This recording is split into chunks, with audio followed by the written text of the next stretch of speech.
I am Captain Olivia Pearson, 29 years old, serving in the United States Army. I've commanded logistics convoys through the most dangerous roads in Afghanistan, but nothing could have prepared me for the most brutal battlefield of all, my sister's engagement party. In the humid Charleston air, my sister Amelia, her voice sweet as poison-laced honey, said, "Olivia, dear, where is this fiancé of yours? Or is he busy saving the world somewhere with no cell service?" A ripple of condescending chuckles went through the wealthy guests. My mother added, Now, dear, don't make things up. No one's judging you." My father, by the BBQ pit, remarked to a friend, "She's always had a rich imagination, from serving her country to a billionaire boyfriend." It felt like 100 eyes were stripping me bare, and this borrowed dress suddenly felt as tight as a coffin. They thought they had me cornered. But they didn't know that in my pocket, my phone had just vibrated with a text from him. Coming in hot. Where should I land? If you've ever been made to feel small and invisible by the very people who should love you most, let me know where you're watching from. Hit that like button and subscribe, because this story of betrayal and sweet, sweet justice is for you. The air in my parents' Charleston garden was thick enough to drink. A heavy cocktail of blooming magnolias, salt from the nearby harbor, and the smoky tang of slow-cooking pork from my father's oversized Weber grill. It was the smell of home, or at least, the place I was supposed to call home. Spanish moss dripped from the ancient oaks like old men's beards, and the manicured lawn was dotted with guests in pastel linen and seersucker, the unofficial uniform of Charleston's old money elite. I'd spent the entire 3-hour drive down from Fort Bragg rehearsing my lines, bracing myself. I was Captain Olivia Pearson. I managed supply chains worth hundreds of millions of dollars. I made life-or-death decisions before breakfast. Here, though, I was just Olivia, the odd-shaped puzzle piece that never quite fit the perfect Pearson family picture. My mother, Eleanor, spotted me the second my sensible flats touched her pristine lawn. She glided over, a vision in a floral Lily Pulitzer dress, her smile as bright and hard as a diamond. She kissed the air beside my cheek. "Olivia, darling, you made it." Her eyes did a quick, critical scan of my simple navy blue dress, a loaner from a friend. "Oh, you look comfortable. Not quite like our Amelia, but comfortable." A hot flush crept up my neck. Comfortable. In my mother's vocabulary, it was a synonym for plain, for uninspired, for not trying hard enough. "It's good to see you, Mom," I managed, my voice tight. My father, Richard, looked up from the grill, tongs in hand. "Well, look what the cat dragged in," he boomed, a jovial tone masking the familiar edge of ridicule. "Did your commanding officer give you a weekend pass for this, or did you have to file a formal request?" A few of his golf buddies chuckled. I forced a smile that felt like cracking porcelain. "They let me out for good behavior, Dad." The initial volley was over, but the air remained charged. I felt their unspoken questions hanging in the humid air like gnats. I was a foreign object in their polished world, a discordant note in the perfect symphony of their lives, where value was measured in bank balances and social connections, not in medals or service records. I found a quiet corner near a towering oak tree, nursing a glass of sweet tea, trying to become part of the scenery. But my sister Amelia, the radiant center of this universe, would never allow that. She was holding court near the sprawling porch, a goddess in a pale pink Oscar de la Renta dress, the enormous diamond on her finger catching the afternoon sun and blinding everyone in its vicinity.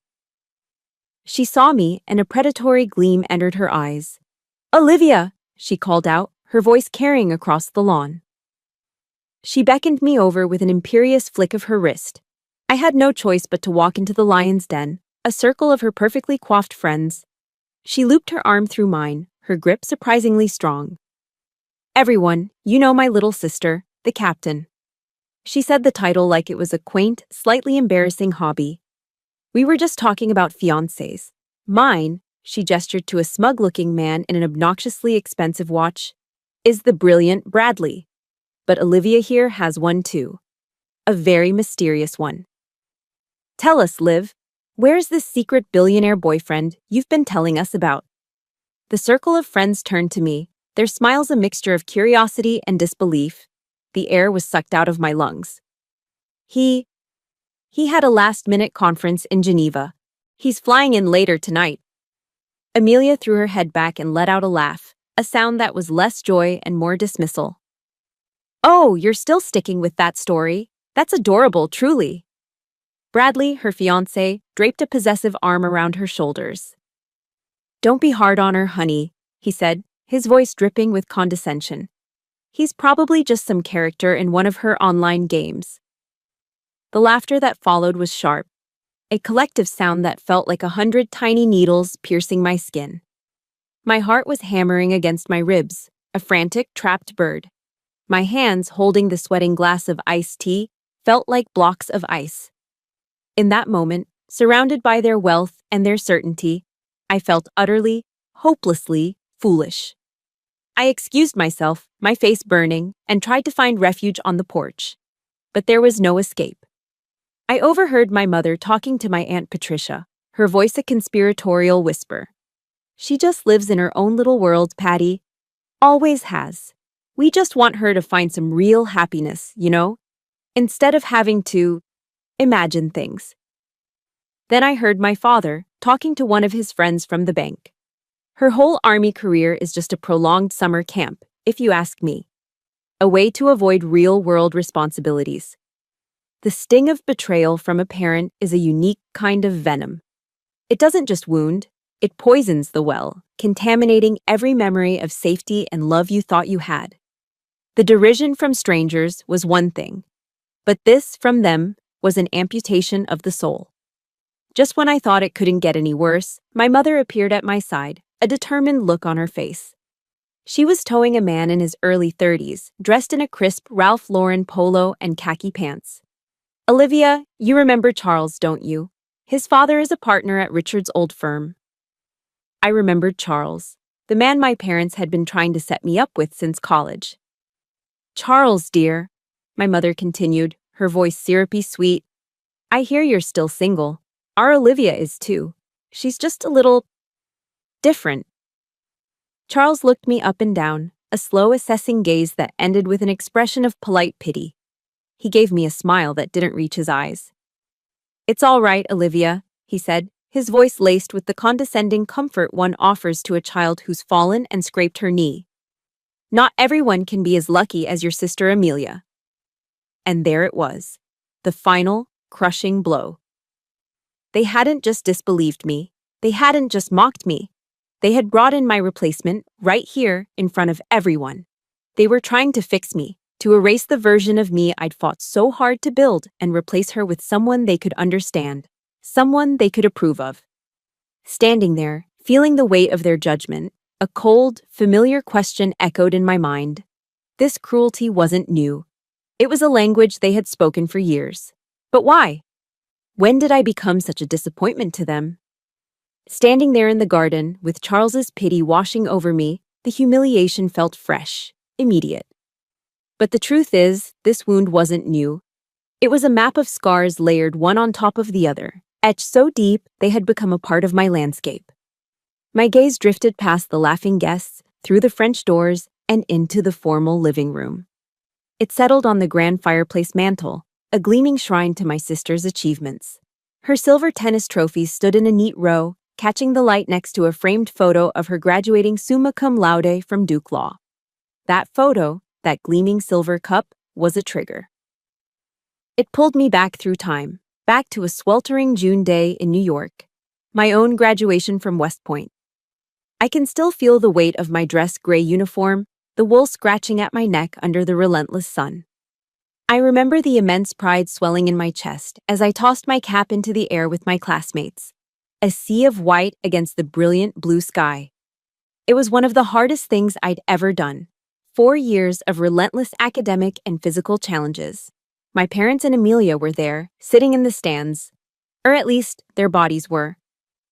Later that evening, at a high-end steakhouse in Manhattan that my father had chosen, the celebration felt hollow. My parents spent most of the dinner complaining. My God, the humidity, my mother said, fanning herself with a menu.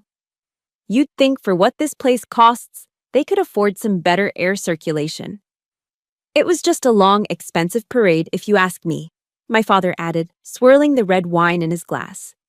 He finally turned to me, his expression not one of pride, but of weary concern. Well, I hope you know what you're getting into, Olivia. That diploma isn't going to get you a seat in a corporate boardroom. There was no congratulations. No, we're so proud of you. Amelia, ever the pragmatist, slid a beautifully wrapped gift across the table.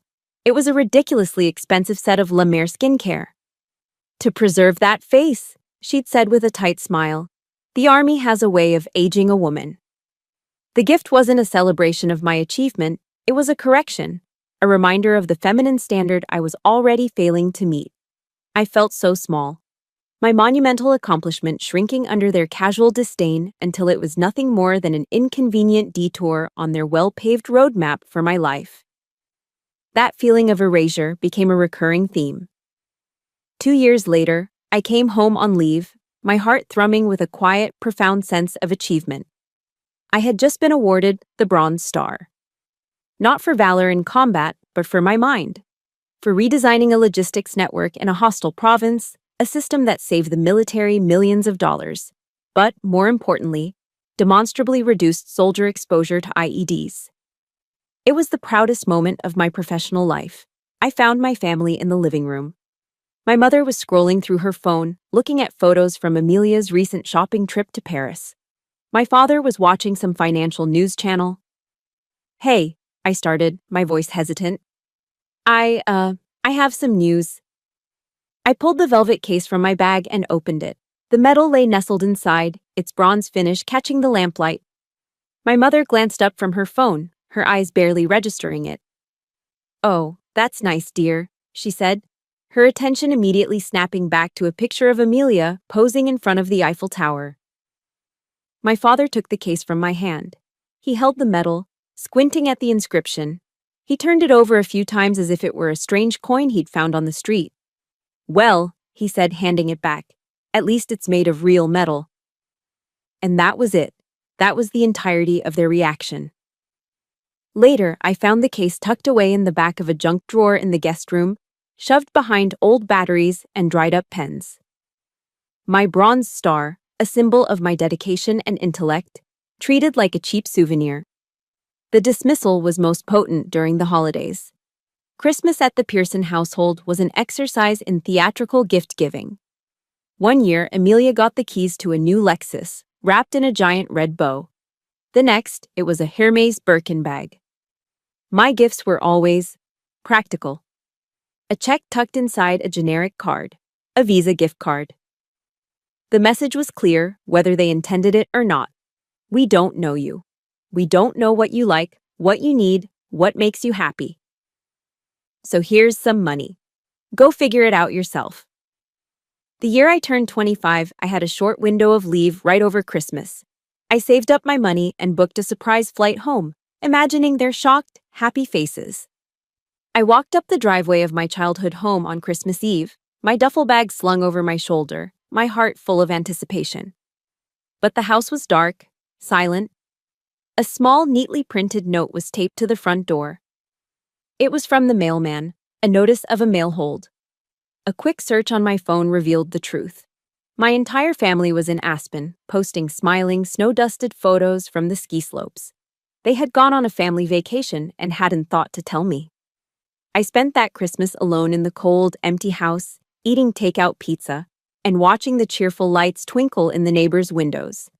Perhaps the most cutting moment, though, came from Amelia, cloaked in the guise of sisterly advice. She'd cornered me in her old bedroom one visit, a space that was more of a museum to her own success than a place of rest. Olivia, I love you, which is why I have to be honest, she began, examining her perfectly manicured nails. You're wasting your life. Look at you. Your skin is weathered, your clothes are functional. You're never going to find a good man if you keep playing this tin soldier game. Just get out. Bradley can find you a decent office job, something respectable. Every word was a small, precise stab. She wasn't offering help, she was issuing a verdict. My life, my choices, my very identity, they were all wrong. A mistake that needed correcting. The memories flooded back, each one a fresh wave of that old, familiar ache. It was never one single thing. It was death by 1,000 cuts, a slow, systematic dismantling of my self-worth. And as I stood there in the garden, watching them all, I finally understood. My invisible boyfriend wasn't the real issue. My career wasn't the issue. My dress wasn't the issue. I was the issue. My very existence was a deviation from their perfect plan. My mind flashed to a memory that I often clung to like a life raft. My first commanding officer, a tough-as-nails major who saw right through me. After a particularly grueling training exercise, she'd pulled me aside. "Pearson," she'd said, her voice stern but fair. "In here, nobody cares whose daughter you are. They only care if you can do your job, and you get the job done." That was my lifeline. The first time someone had seen my value for what it was, not for what they wanted it to be. If you've ever had that one person, a teacher, a boss, a friend, who saw your true worth when your own family couldn't, I need you to do me a favor. Please hit the like button for them, and in the comments, just type, "I was seen." Because we all deserve to be truly seen. That one piece of validation from the outside world can be the only thing that keeps you from drowning. For me, it was. Because back home, I was always sinking. My commanding officer was right. Back home, I was a disappointment, a problem to be solved. But in the Army, I wasn't Richard and Eleanor's daughter. I was just Pearson. And Pearson got the job done. That was the world I built for myself, brick by painful brick. A fortress of solitude where my worth was measured not by who I knew, but by what I could do. The first brick was laid every morning at about 500 hours. The sharp blare of my alarm would cut through the pre-dawn stillness of my small apartment off base at Fort Bragg. Before the North Carolina sky had even begun to pale, I'd have my running shoes laced, pounding out 5 miles on the quiet asphalt roads. It wasn't a punishment, it was a ritual. It was the time I cleared my head, the steady rhythm of my feet on the pavement, a metronome for the ordered, disciplined day that would follow. My office wasn't a corner suite with a view. It was a windowless, fluorescent-lit room in the heart of the Logistics Command Building. The decor consisted of topographical maps tacked to corkboards, whiteboards covered in complex flowcharts, and the constant low hum of computer servers. There was no glamour here. There was only the immense, crushing weight of responsibility. My job was to make sure that thousands of soldiers had the fuel, the ammunition, the food, and the medical supplies they needed to stay alive.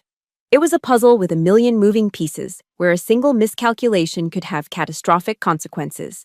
And I was good at it. In this world, I wasn't little Olivia. I was Captain Pearson.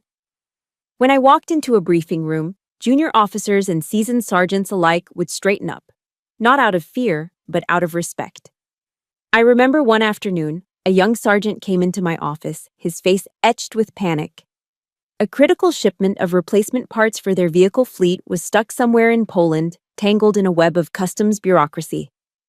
"Ma'am, we're dead in the water without those parts," he'd said, his voice tight with stress. I didn't offer platitudes. I pulled up the manifests, made 3 phone calls, and navigated a maze of international shipping regulations. Within an hour, I'd found a solution. I watched the relief wash over his face. "Thank you, ma'am," he'd said, his gratitude genuine. That was my currency. That was my validation. It wasn't a Lexus or a Birkin bag. It was the earned trust of the soldiers who depended on me. Just last week, I'd received an email from a young corporal I'd mentored before his deployment. "Ma'am," it read, "that risk mitigation protocol you taught us. We used it yesterday. The convoy ahead of us got hit by an ambush right where our intel said it was clear.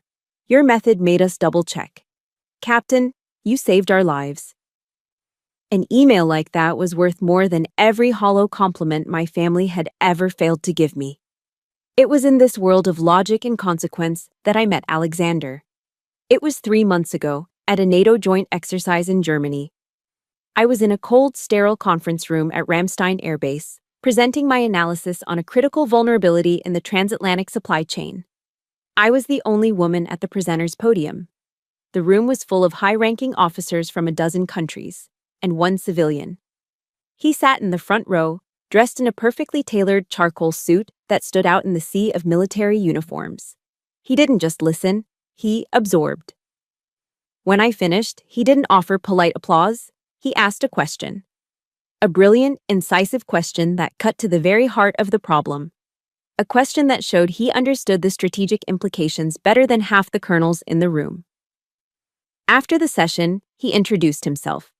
Alexander Sterling, he said, his handshake firm, his eyes a startlingly intelligent shade of blue. That was one of the most impressive logistical analyses I've ever seen. He invited me for a coffee at a small traditional German gasthaus in the nearby town.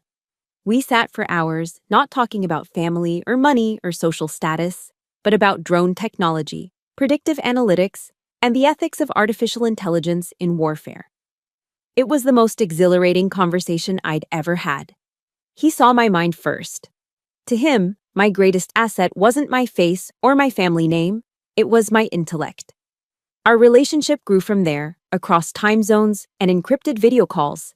He was always somewhere else, London, Dubai, Tokyo. But he always made time. He'd listen, his focus absolute as I described the challenges of my day. He never belittled my work. He was fascinated by it.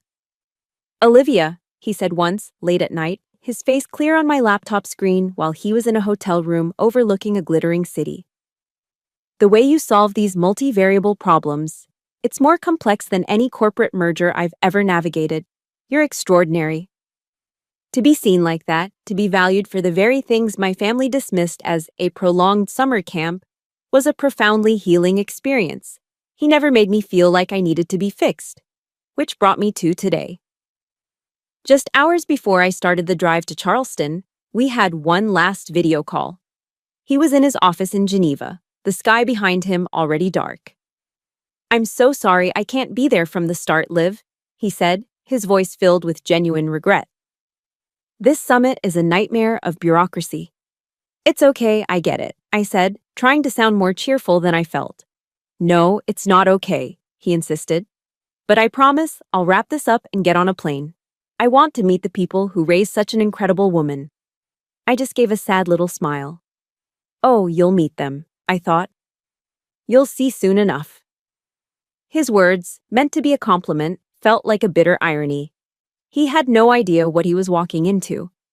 But his promise was the one flickering candle of hope I carried with me as I drove south into the heart of the battlefield I called home. The humiliation had reached its crescendo.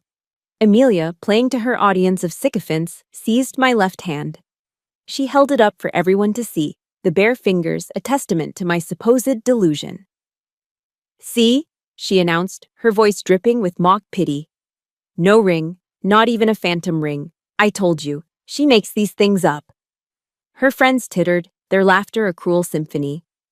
In that moment, I felt a familiar, sickening spiral of despair. I was cornered, exposed, and utterly alone. Just as I was about to snatch my hand back, a deep vibration started in my pocket. My phone. A text message. But before I could even reach for it, a new sound began to intrude. A sound that didn't belong in this manicured southern garden. It started as a low, deep thrumming, a rhythmic whump, whump, whump that seemed to vibrate up through the soles of my feet. The smooth jazz trio playing near the porch faltered, the saxophone letting out a confused squawk. Conversations died down as heads turned, guests scanning the flawless blue sky. "What on earth is that noise?" Aunt Patricia asked, squinting into the sun. My father, ever the unflappable patriarch, took a confident sip of his bourbon. "Probably a medevac from the hospital over on Calhoun Street," he declared, dismissing the interruption. "Nothing to worry about." But it wasn't the distant, fading sound of a medical helicopter. This sound was growing, getting closer, deeper, more powerful. It was a physical presence pressing down on the humid air, shaking the delicate petals of my mother's prize-winning azaleas. All eyes turned upward. And then it appeared. Cresting over the tops of the ancient moss-draped oak trees was a helicopter. But it wasn't a clunky utilitarian aircraft. It was a machine of immense power and elegance, a custom Sikorsky S-76, painted a menacing glossy black. It moved like a panther, sleek and predatory, its presence an immediate and shocking violation of the party's genteel tranquility. It circled once, a confident survey of the terrain, before it began its descent onto the sprawling back lawn, the very spot my parents had reserved for Amelia's future wedding marquee. The downdraft from the rotor blades hit us like a hurricane. Chaos erupted. The linen tablecloths on the buffet tables were whipped into the air, sending shrimp cocktails and miniature crab cakes flying. My mother's elaborate floral centerpieces, the ones she'd spent a fortune on, were torn apart, their expensive petals scattered like confetti. Champagne flutes toppled over, their contents splashing across designer dresses. The male guests grabbed for their hats, the women shrieked, shielding their faces as a tornado of grass clippings and loose napkins swirled around them. Amelia's perfect party, her flawless stage, was being utterly demolished. And through it all, my family stood frozen, paralyzed with disbelief. My father's jaw was slack, his bourbon forgotten. My mother's face was a mask of pale, horrified shock. And Amelia. Amelia was statuesque, her mouth a perfect O of outrage, her expensive Oscar de la Renta dress now whipping violently around her legs. She had completely forgotten about me. I, however, was the only calm one in the storm. Because as the helicopter settled onto the grass, I saw it. A small, discreet logo painted on the side. 2 stylized, interlocking letters. The emblem of Sterling Dynamics. And I knew. The engine whined down, the roar of the rotors slowing to a manageable whir. The side door slid open with a smooth, expensive hiss. A man emerged, stepping down onto the lawn. He was tall and broad-shouldered, dressed in a Tom Ford suit that probably cost more than my car. He moved with an unshakable confidence, completely unfazed by the chaos he had created. He surveyed the scene not with apology, but with the calm authority of a man who was used to making an entrance. It was Alexander. I felt a slow smile spread across my face for the first time all day, a genuine, triumphant smile. I turned to my mother, who was staring at him as if he were an alien who had just landed. I leaned in and whispered, my voice clear and steady above the dying thrum of the engine. That's him, Mom." Alexander's eyes scanned the crowd of shocked faces for a fraction of a second before they found me. And then, they locked on. He ignored everyone else as if they were merely part of the scenery. My father, my mother, my sister, the 50 stunned guests, none of them existed. He strode directly toward me, his path purposeful, his gaze never wavering. He stopped in front of me, the scent of expensive cologne and the faint, thrilling smell of jet fuel surrounding him. He didn't say a word. Instead, he gently took my face in his hands, his thumbs caressing my cheeks, and he kissed me. It wasn't a polite social peck.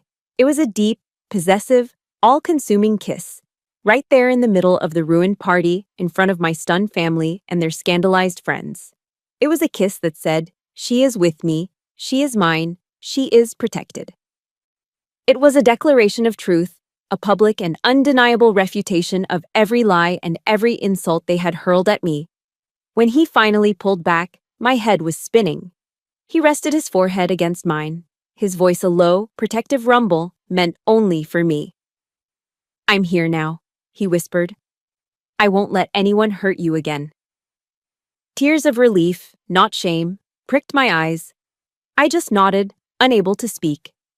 Then, with his arm still wrapped securely around my waist, holding me tight against his side, he turned to face my family.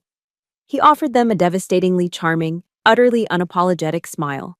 "Hello, everyone," he said, his voice calm and clear, carrying easily across the now silent lawn. "I'm Alexander. Sorry I'm late." The silence that fell over the garden was absolute. It was heavier and more profound than the roar of the helicopter that had preceded it. 50 guests, my entire family included, stood frozen, their faces a gallery of shock and confusion. Alexander's calm apology, "Sorry I'm late," hung in the air, a masterpiece of understatement. My family didn't just hear an apology, they heard a language they understood better than love or respect, the language of power.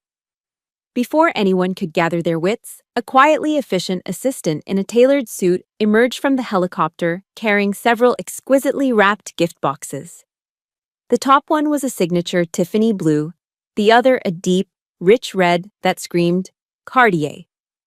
He presented them to Alexander, who then turned to my sister and her fiancé. I didn't want to arrive empty-handed, Alexander said with that same disarming smile. A little something to celebrate your engagement. Amelia, for the first time in her life, looked utterly flustered. She and Bradley took the boxes numbly. In the dead quiet, the sound of tearing gift wrap was unnaturally loud. Bradley opened his first. Inside, nestled on a silk cushion, was a watch. But not just any watch. I saw Bradley's eyes widen, a flicker of avarice and disbelief in them. It was a Patek Philippe, a limited edition model I knew he'd only ever seen in magazines. I heard him whisper hoarsely to my father, his voice cracking, This is worth more than my condo." Amelia opened hers next. Inside was a Harry Winston diamond necklace, a river of light that glittered violently in the afternoon sun. It made the massive diamond on her finger look like a child's toy. Alexander simply gave a slight, dismissive shrug. Just a small token of our congratulations. The message was brutally effective. The very symbols of wealth and status my family worshipped, the things Bradley flaunted to assert his dominance, were, to Alexander, nothing more than casual trinkets. He hadn't just joined their game. He had proven that he was playing in a league they couldn't even comprehend. It was Bradley who tried to recover first, attempting to reclaim some semblance of control by steering the conversation to his own turf. He puffed out his chest, adjusting the cuff of his own, suddenly inadequate, watch. "So, Alexander," he began, his voice a little too loud. "Impressive entrance. You must do well for yourself. Are you in finance? The market's been volatile. I've been making a killing in tech futures, myself." Alexander turned his full attention to him, his expression one of polite interest. "I'm not in finance, no," he replied smoothly. "And I don't really follow the market." He paused for a beat, letting the silence stretch just long enough to be uncomfortable, before delivering the final, devastating blow. "The market follows me." A few guests gasped. Bradley's face went from smug to ashen in a single second. He just stood there, his mouth slightly open, completely and utterly neutered. He had tried to engage in a pissing contest and had just been drowned by the ocean. But the true reckoning was yet to come. It was my father, his banker's mind finally connecting the dots, who pieced it all together. He had been staring at the subtle, interlocking SD logo on the helicopter. His face, which had been pale with shock, was now turning a sickly shade of gray. He took a stumbling step forward, his voice a disbelieving croak. Sterling Dynamics? It can't be. You're Alexander Sterling." Alexander simply nodded, his gaze steady. My father spun around to face my mother, his voice rising in panic. "Eleanor," he hissed, grabbing her arm. "This is the man who completed a hostile takeover of Lockheed Martin's entire aerospace division last month. The deal was worth billions. There were no pictures of him in the press, no interviews." His eyes widened as the horrifying realization dawned on him. There was nothing in the papers because he owns the papers. A collective, horrified silence fell upon the Pearson family. The full weight of their miscalculation crashed down on them. They had mocked me, sneered at me, accused me of inventing a boyfriend. They had pictured some nerdy government contractor from the Pentagon. They had never, in their wildest, most materialistic dreams, imagined that the man I was dating didn't just work with the Pentagon. He was the man who technologically owned it. My Aunt Patricia, never one to be left out, finally found her voice. "My goodness, Mr. Sterling, what is it that you do, exactly?" Alexander's smile never wavered, but now he turned the full force of his power not upon himself, but upon me. "Please, call me Alexander," he said, his arm tightening around my waist. He then looked directly at my parents. "What I do is find a talent. I met Captain Pearson when she was giving a presentation on logistical solutions. Her analysis," he said, his voice ringing with genuine respect, "has since saved my company close to $500 million in development costs. More importantly, Her risk mitigation models have increased soldier survivability rates in our simulations by 15%. Your daughter isn't just an officer, she is a national asset. He held their gaze. You must be immeasurably proud. The words hung in the air, a stunning indictment of their every action. He had used their own language, money, results, status, to prove my worth. He had shown them that the very thing they had ridiculed was the source of my greatest value. And then, before they could even begin to process this, he turned back to me. In front of everyone, he released my waist and smoothly went down on one knee. The crowd gasped as one. My heart stopped. Olivia, he said, his voice, now gentle, but still carrying across the lawn, was aimed only at me. Your family thought I wasn't real. They thought our love wasn't real. He reached into his jacket and produced a small velvet box. I want to prove them wrong. About everything. He opened the box. Inside, resting on a bed of black silk, was the most magnificent ring I'd ever seen. A flawless canary yellow diamond, cut into a radiant square, flanked by two smaller white diamonds. It blazed under the Charleston sun, a star of impossible brilliance. Captain Olivia Pearson, he said, his eyes full of a love so real it made my knees weak. Will you do me the honor of becoming my wife in a very, very real way? Tears, hot and sudden, streamed down my face as a sob of pure, unadulterated joy escaped my lips. I could only nod, my whole world shrinking down to this man, this moment, this perfect, beautiful, undeniable truth. It wasn't just a proposal, it was a coronation. It was the ultimate vindication. As I whispered, yes, the world seemed to fall away. There was only Alexander, his eyes reflecting a universe of devotion I never thought I'd be the center of. He slid the heavy, magnificent ring onto my finger. It fit perfectly. For a moment, it felt like a shield, a tangible piece of armor. As he stood up, taking my hand and pulling me to my feet, I felt it. Not just the weight of the ring, but the weight of my own power returning to me. The years of feeling small and apologetic began to evaporate under the heat of my newfound certainty. The spell was broken. The first to try and piece it back together was my mother. The shock on her face quickly melted away, replaced by a frantic saccharine smile. She rushed forward, arms outstretched as if to pull me into a celebratory hug. Oh, Olivia, darling. Alexander. My goodness, you're just so impressive, she gushed, her voice a pitch higher than usual. She turned to me, her eyes wide with feigned maternal reproach. Why on earth didn't you tell us sooner? Letting your poor mother worry like that? Amelia was right behind her, a brittle smile plastered on her face, trying desperately to regain her footing as the party's gracious host. Yes, Liv, honestly, she chimed in, linking her arm through Bradley's. We were just teasing you. You know how we are. It was all in good fun. Good fun. The words echoed in the space where the cruelty had just been. They were trying to rewrite history, to shrink their monstrous behavior down to a harmless little joke, a simple misunderstanding. They were trying to pull me back into the familiar dynamic, back into the role of the overly sensitive daughter who just couldn't take a little ribbing. But the person who had accepted that role for 29 years was no longer present. I looked at my mother's outstretched arms, at her desperate, smiling face, and I felt nothing. No anger, no sadness, just a profound and chilling clarity. I gently took her hands and moved them away from me. No, I said. My voice didn't tremble. It was low, steady, and as cold and hard as steel. It was the voice of Captain Pearson issuing a direct order, and it silenced them instantly. I let my gaze travel from my mother's stunned face to my sister's, then to my father, who was still standing by the grill like a monument to his own irrelevance. This wasn't a joke, I continued, my voice cutting through the silence. For my entire life, you have all made it perfectly clear what you think of me, of my choices, of my life. Today, you said it louder than ever, in front of all these people. I paused, letting the weight of my words settle. And I heard you. I finally, truly heard you.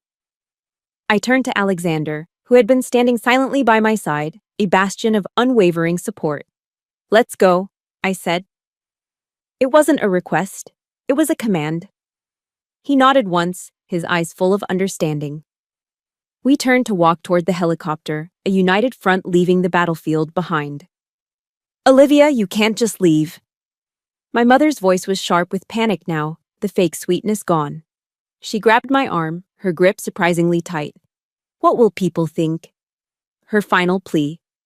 Not, "Don't go, I love you." Not, "I'm so sorry." But, "What will people think?"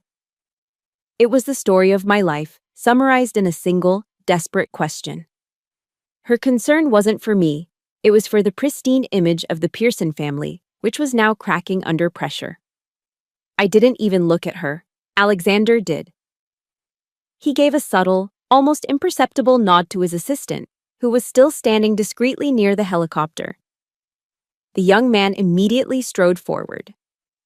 He approached Amelia and held out a thick, cream-colored envelope embossed with the logo of a prestigious private bank. Amelia stared at it, bewildered. "What is this?" "A wedding gift," Alexander said, his voice calm and even. "From Olivia." Amelia tore it open. Inside was a single cashier's check. I couldn't see the amount from where I was standing, but I saw the color drain from my sister's face. I saw her hand begin to shake. "It should cover the entire cost of your wedding and the honeymoon," Alexander continued, his tone matter-of-fact. "Consider it a final contribution. We owe you nothing."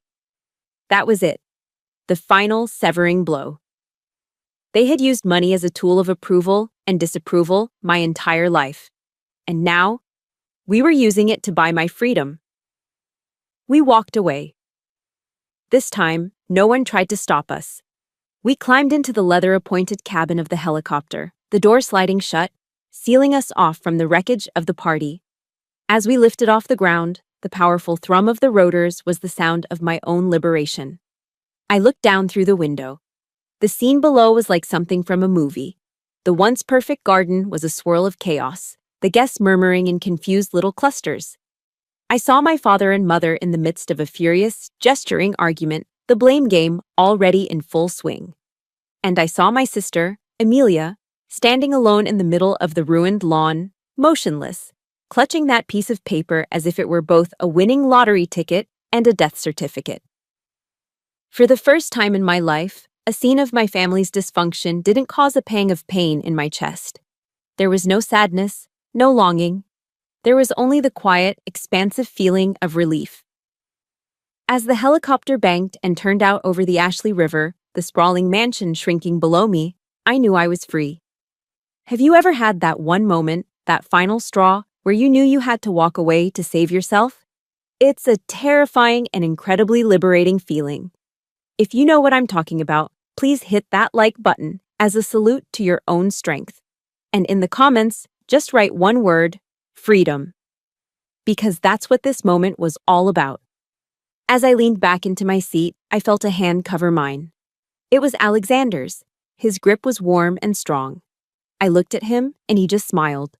A quiet smile of profound understanding. I had spent my life fighting battles, but for the first time, I felt like I had finally won the war. I was finally, truly, free. The flight from my parents' house was short, a 10-minute journey that felt like crossing into another dimension. We landed softly on the rooftop helipad of the Dewberry Hotel. Its chic, mid-century modern architecture a stark contrast to the old-world stuffiness we'd just escaped. A private elevator took us directly to the presidential suite, the John C. Calhoun penthouse. The moment the heavy suite door clicked shut behind us, the silence was absolute. It was a deep, luxurious quiet that absorbed all the noise, all the chaos, all the cruelty of the past few hours. Floor-to-ceiling windows revealed a breathtaking panorama of Charleston glittering below, the church steeples and the Ravenel Bridge illuminated against the deep indigo of the evening sky. For the first time all day, I felt like I could breathe. And then, the fortress I had so carefully constructed around my emotions for the past 29 years finally crumbled. The adrenaline that had sustained me through the confrontation vanished, leaving behind a profound, bone-deep exhaustion. I stumbled over to a plush velvet sofa and collapsed, my body suddenly feeling too heavy for my own skeleton to support, and I began to cry. It wasn't the quiet, dignified tears of a soldier. It was a raw, ugly, gut-wrenching sob that tore its way up from a place deep inside me I didn't even know existed. It was a storm of every dismissive comment, every forgotten achievement, every lonely Christmas, every ounce of shame and rage I'd swallowed down for nearly 3 decades. It all came pouring out in a flood of shuddering, gasping breaths. Through it all, Alexander was just there. He didn't try to fix it. He didn't offer empty platitudes like, "It's going to be okay." He simply disappeared for a moment and came back with a glass of water, placing it silently on the marble coffee table. He took a soft gray cashmere throw from the back of an armchair and gently draped it over my shoulders. Then he just sat in the chair opposite me, a quiet, steady presence in the storm. His silence was the most compassionate thing anyone had ever given me. It was permission. Permission to be broken. After what felt like an eternity, the sobs subsided into hiccuping breaths. I felt raw, empty, but strangely peaceful.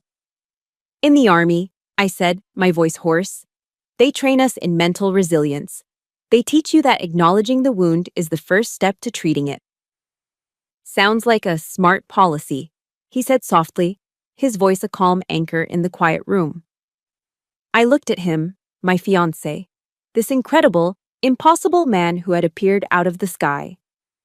"They couldn't find you online, you know," I murmured. "That's why they were so sure I was making you up." He nodded, his expression somber. "I know, and I'm sorry that my privacy put you in that position, Olivia." He leaned forward, his elbows on his knees. "A few years ago, the family of a business associate of mine in Silicon Valley was targeted in a violent kidnapping and ransom attempt. It was brutal. After that, I made a decision. For the safety of my employees, my partners, and the sensitive nature of our defense contracts, I hired the best cybersecurity firm in the world to create a digital blackout. They scrubbed my existence from the public internet. It's not a secret, it's a security measure." He looked me directly in the eyes. "Our safety comes first." I believed him, utterly. I had never once doubted him, but hearing the logical, protective reasoning behind his invisibility filled the last remaining cracks in my heart with a profound sense of trust. I felt safe. It was a feeling that lasted for approximately 10 minutes. The peace was shattered by the sharp, insistent buzz of my phone on the coffee table. The screen lit up. The name displayed was Mom. A fresh wave of nausea washed over me. I ignored it. It buzzed again and again. After the 4th missed call, a notification popped up. New voicemail. Against my better judgment, a morbid curiosity made me reach for it. I pressed play, putting the phone on speaker, somehow wanting Alexander to be a witness to the madness I had endured. My mother's voice filled the serene penthouse, and it was a performance worthy of an Oscar. It was laced with theatrical panic, crocodile tears, and a venomous self-righteousness. "Olivia, thank God, I was so worried. Your father and I have been doing some digging. We've been calling everyone we know." "There's nothing, Olivia, do you hear me? Nothing. This man is a phantom. He's a con artist, can't you see that? He's playing you for a fool. How much more shame can you possibly bring upon this family? I demand that you come home this instant before you cause another catastrophe." The message ended. The silence that followed was thick with the poison she had just spewed into our sanctuary. Every word was a deliberate, calculated strike. No apology, no remorse. Just the same old accusations, the same toxic manipulation, amplified to a hysterical new pitch. She had seen the helicopter. She had seen the man. And she still chose to believe her own malicious narrative. It was insane. The small, fragile sense of peace I had found just moments before was shattered, replaced by a cold, hard rage. Before I could even react, Alexander leaned forward, his face a mask of calm, controlled fury. He picked up my phone, his movements precise and deliberate. He pressed and held the power button until the screen went black. "That's enough," he said, his voice quiet but absolutely resolute. He placed the inert phone back on the table, face down. She doesn't get to reach you here. They don't get to do this to you anymore. He stood up and walked over to the window, looking out at the city lights. Tomorrow, he said, his back still to me. Tomorrow, we face them. But we do it on your terms, in a place of your choosing. He turned around, his eyes locking with mine, and in them, I saw an unbreakable promise. Tonight, you rest. I promise you, Olivia. From this moment on, you will never have to fight a battle alone again. His words were a shield, extinguishing the fire of my mother's hateful message. I looked at him, this man who had descended from the sky and now stood as the sole guardian of my broken heart. And I knew that tomorrow, the war would finally come to an end. But this time, I wouldn't be the only soldier on the field. Alexander kept his promise. The next morning, it was I who initiated contact. After a restful, uninterrupted sleep, I woke up feeling a sense of calm clarity I hadn't felt in years. I was the one who called my mother. My voice was even, my tone professional, as I informed her that Alexander and I would meet them at 10 a.m. I chose the venue, the Daily, a trendy, upscale coffee shop on King Street that was always bustling. It was neutral territory, a public space. It was my battlefield, and I was choosing the terrain. When my family arrived, they were a united front of simmering hostility. My father, my mother, Amelia, and Bradley walked in together, their expressions grim and determined. They looked less like a family coming for coffee and more like a prosecution team arriving at a trial. They found us already seated at a large table near the window, 2 cups of artisan coffee between us. We looked relaxed, composed. The psychological advantage was already ours. My father didn't bother with pleasantries. He sat down opposite Alexander, his briefcase clicking shut on the table with a sound of finality. "We're glad you agreed to meet," he began, his voice low and prosecutorial. "Because this charade is over. We spent all night on the phone. We called everyone we know in Washington, in finance. Nobody has ever heard of you, Sterling. Nobody." Bradley leaned forward, trying to look intimidating. "The private jet, the fancy watch. It's a good scam, I'll give you that. But it's over. We're giving you one chance to walk away from Olivia and disappear before we call the police and have you investigated for fraud." They were so confident, so absolutely certain in their self-righteous crusade to save me from the life I had chosen. They hadn't learned a single thing. They saw the evidence of Alexander's power, and their materialistic minds could only process it in one way. It had to be a trick. Through it all, Alexander just listened, his expression calm, almost serene. He took a slow sip of his coffee before placing the cup down gently. Then, he smiled. It was a terrifyingly pleasant smile. "Richard," he said, his tone perfectly reasonable, "I completely understand your concern. As a father, you have a right to be protective." He then took out his phone, his movements unhurried. "In fact, I want to help you with your due diligence." With a few taps, he looked up. "I've just sent an email to the 4 of you. You should receive it now." As if on cue, 4 phones buzzed on the table. My mother, father, Amelia, and Bradley all looked down, their faces illuminated by the screens. I watched them as they read. I saw 4 expressions of smug certainty slowly curdle into confusion and then into disbelief. The email wasn't a defense. It was an arsenal. On the screen was a simple list. It contained the private direct line cell phone numbers for the current Secretary of Defense, 2 senators on the Armed Services Committee, the CEOs of Raytheon and Boeing, and a half-dozen other names that were titans of industry and government. Attached to the email were redacted copies of multi-billion-dollar contracts between Sterling Dynamics and the U.S. Department of Defense. Alexander leaned back in his chair. "Please," he said, his voice a soft, dangerous invitation. "Don't take my word for it. Pick a name, any name on that list, and give them a call. Ask about me." The 4 of them just stared at their phones, then at Alexander, then back at their phones. They were trapped. To refuse the offer would be to admit defeat. To accept it was to risk total humiliation. My father, A man whose entire identity was built on pride couldn't back down. His hands were trembling slightly, but he squared his shoulders. His eyes scanned the list, looking for a name he could trust, a name that was unimpeachable. He found one. General Mattis, he said, his voice a dry rasp. I'll call General James Mattis. It was a smart choice. Mad Dog, Mattis, the revered four-star general and former Secretary of Defense, a public figure of immense integrity. Alexander just nodded. An excellent choice. My father stabbed at the screen with a shaky finger. The call connected. General Mattis, sir, my name is Richard Pearson, he began, his voice overly formal. He stood up and walked stiffly towards the front of the coffee shop for a semblance of privacy, his back to us. The rest of us sat in a silence so thick I could feel it pressing on my eardrums. My mother was twisting her napkin into shreds. Amelia was staring blankly at the street outside. Bradley was studying the tabletop as if it held the secrets of the universe. Alexander, for his part, simply took another sip of his coffee.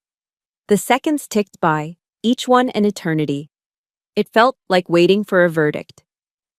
Finally, after what felt like a lifetime, but was probably only 3 minutes, my father turned around. The change in him was staggering. The arrogant, accusatory man who had walked out was gone. In his place was a stooped, diminished figure. His face was the color of chalk. He walked back to the table with the unsteady gait of a much older man and collapsed into his chair. He didn't look at Alexander. He didn't look at his wife or his other daughter. He looked at me. And for the first time in my entire life, I saw something in my father's eyes I had never seen before. Awe. It's true, he whispered, the words barely audible. His voice was hollow, stripped of all its bluster. It's all true. He swallowed hard. General Mattis, he said Alexander Sterling is one of this country's quiet heroes. He took a ragged breath, his gaze still fixed on my face. And then he said that Captain Olivia Pearson is one of the finest, most brilliant young officers he's ever had the privilege of knowing. The confession hung in the air, a final, definitive judgment. My mother let out a small, strangled gasp. Amelia's eyes filled with tears of shame.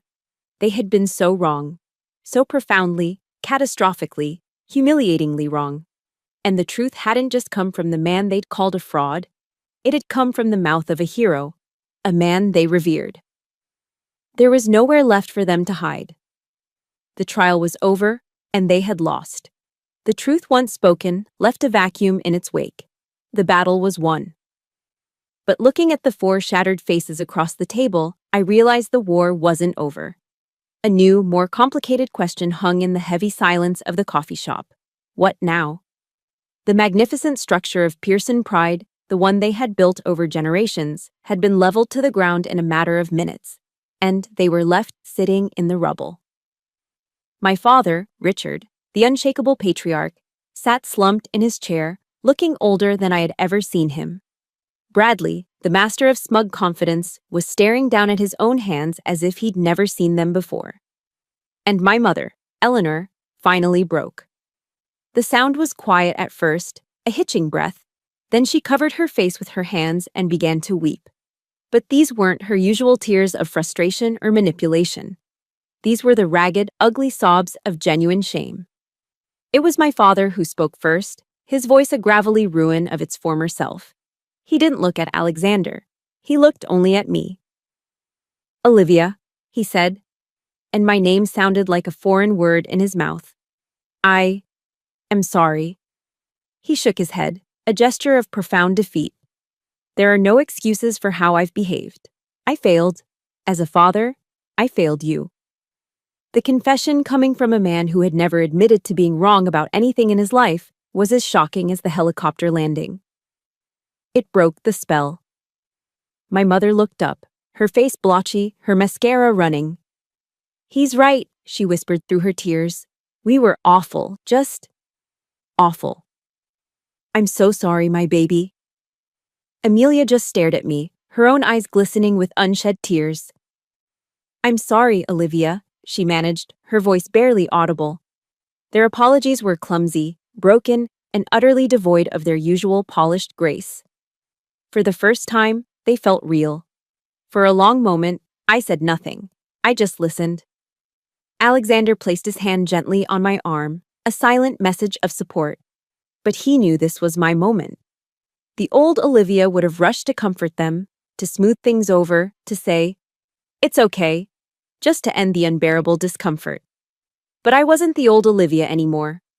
I took a slow breath, my voice calm and measured when I finally spoke. "I hear your apologies," I said, and all four of them looked at me with a desperate, hopeful attention. "And I believe you mean them, right now, in this moment." I let that hang in the air before continuing. But words aren't enough. They can't erase 29 years. Trust, I've learned, is earned in drops and lost in buckets. And you have overturned the entire bucket. My tone wasn't angry, it was factual. The voice of a commander outlining the terms of a ceasefire. So, if you are serious about wanting to fix this, it's not going to be a quick or easy process. There are conditions. I saw a flicker of the old defensiveness in my mother's eyes, but my father silenced her with a look. "Whatever you want, Olivia," he said quietly. "Just tell us." "First," I said, leaning forward, "you will make an effort to understand my life. Not the version you've invented, but the real one. You will learn what my rank means. You will ask about my work, and you will listen to the answers. You will respect my career as you respect Amelia's." I turned to Amelia and Bradley. "Second, you will treat Alexander with the respect he deserves. Not because he's wealthy, but because he is the man I love and the man who has shown me more kindness and validation than my own family ever has." I paused, then delivered the final, most important term. "And third, and this is non-negotiable. I need space. I need time. Time to heal from the damage that you inflicted. That means I will contact you when I am ready. You will not call me, you will not text me, and you will not show up unannounced. You will wait. And you will use that time to think about what you've done." I finished, and the silence returned, but this time it was different. It wasn't tense, it was contemplative. I had not screamed or accused. I had simply taken back control. I had set the boundaries. Later that evening, back in the serene quiet of the penthouse, my phone rang. I saw the caller ID and was about to decline it, but something made me answer. It was Amelia. "Hey," she said. Her voice was small, tentative, stripped of its usual confident cadence. "I thought I was clear about the space, Amelia," I said, my voice cool. I know, and I'm sorry," she rushed to say. "This will be the last time, I promise. I couldn't let today end without—" She trailed off, taking a shaky breath, without saying it properly. I waited. "Liv," she said, and the use of my childhood nickname, a name she hadn't used in over a decade, sent a small jolt through me. "I am so sorry. I was wrong. About everything." I could hear her start to cry softly on the other end of the line. "It's not an excuse," she continued, her voice thick with emotion, "but I need you to know why. The truth is, I was jealous of you." I was so stunned I couldn't speak. Jealous? Of me? "All my life," she explained. "I did exactly what Mom and Dad wanted. I went to the right schools, got the right grades, landed the right job, got the right fiancé. I checked every single box. But you didn't. You walked away. You had the courage to build your own life, a life that had nothing to do with their expectations. You were free." Her voice broke. "And I hated you for it. Because I wasn't. You have a freedom that none of my money or my success could ever buy." Her confession didn't magically heal the wounds of a lifetime, but it was a start. It was a single, authentic drop of trust in a bucket that had been bone dry for so long. It didn't fix everything, but for the first time in as long as I could remember, it opened a small, narrow door to a future I never thought was possible. A future where, just maybe, we could be sisters again. The months that followed our confrontation at the coffee shop were a testament to the power of choice. My family, stripped of their pride and forced to confront the ugliest parts of themselves, had a choice. They could retreat into bitterness, or they could begin the slow, arduous work of rebuilding. To my everlasting surprise, they chose the latter. It didn't happen overnight. It happened in small, deliberate actions, like drops of water slowly refilling the bucket they had overturned. My father, Richard, began to read. I'd call home, and he'd be in his study, not with the Wall Street Journal, but with thick history tomes by Stephen Ambrose. He started asking me questions, real questions, about my work. He wanted to understand the difference between a battalion and a brigade, the strategic importance of a supply depot. For the first time, he spoke my language, his curiosity clumsy but achingly sincere. My mother, Eleanor, in a move that shocked me most of all, joined a local chapter of Blue Star Families, a support network for military families. She, who had once seen my career as an embarrassment, was now spending her Tuesday evenings listening to the stories of other Army moms, learning about the unique challenges and sacrifices they faced. She started sending me care packages, not with cash, but with things I actually needed. Good coffee, thick wool socks, and homemade cookies that tasted of a childhood I barely remembered. Even Amelia and Bradley changed. They channeled their formidable legal skills into action. Once a month, they began hosting a pro bono legal clinic for veterans, helping them navigate the labyrinthine VA system and fight for the benefits they had earned. They were using their privilege not for themselves, but for others. They weren't just saying sorry, they were being sorry. The true turning point came 4 months later. I was in my office at Fort Bragg when I received a call from my commanding general. I had been selected for a below-the-zone promotion to major, 2 years ahead of schedule. More than that, I was being given command of my own logistics battalion. At 30, I would be one of the youngest female battalion commanders in the Army. My first call was to Alexander. My second, with a knot of apprehension still in my stomach, was to my family. The reaction on the other end of the line was not the polite, detached interest of the past. It was an explosion of pure, unadulterated joy. That weekend, they threw me a party. Not at their house, but at my favorite steakhouse in Charleston. The toast my father gave that night is a memory I will carry with me forever. He raised his glass, his eyes shining with tears.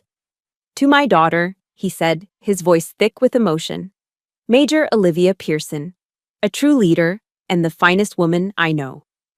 In that moment, the ghosts of every past slight and every dismissive comment finally faded into nothing. I was home.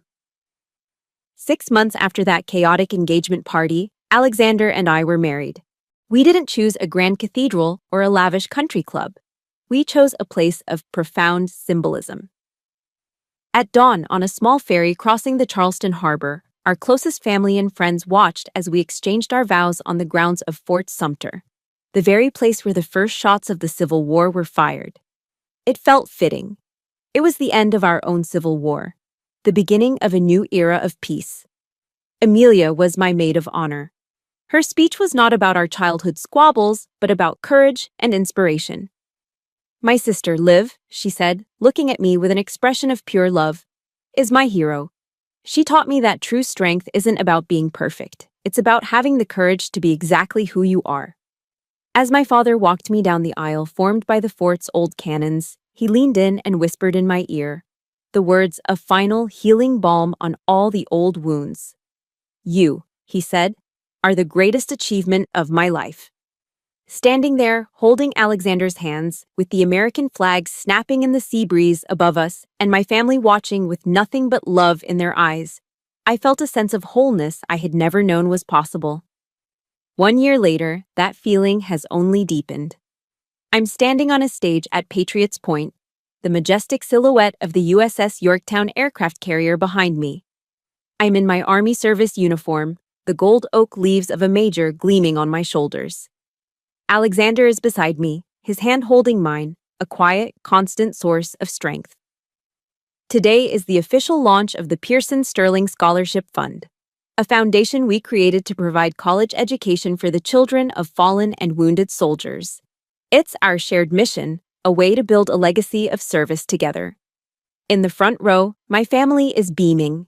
My mother is dabbing her eyes with a handkerchief. My father is watching me with an expression of boundless pride. Amelia and Bradley are applauding, their faces alight with joy. They are not just spectators anymore, they are partners. They are on the board of the foundation, their energy and expertise essential to its success. I look at them, my family, rebuilt not on the ashes of the old, but on a new foundation of honesty, respect, and hard-earned love. Then I look out at the harbor, at the morning sun dancing on the water. I once thought that justice was about winning, about proving the people who hurt you wrong. But I see now that the best revenge isn't a victory in battle. It's building a lasting peace. It's having the serenity to accept the past you cannot change, the courage to change the future you can, and the wisdom to know the difference. I didn't have to choose between the woman I was and the family I wanted. Somehow, against all odds, I got to have it all. That day, standing on the stage, I realized my story wasn't just about me anymore.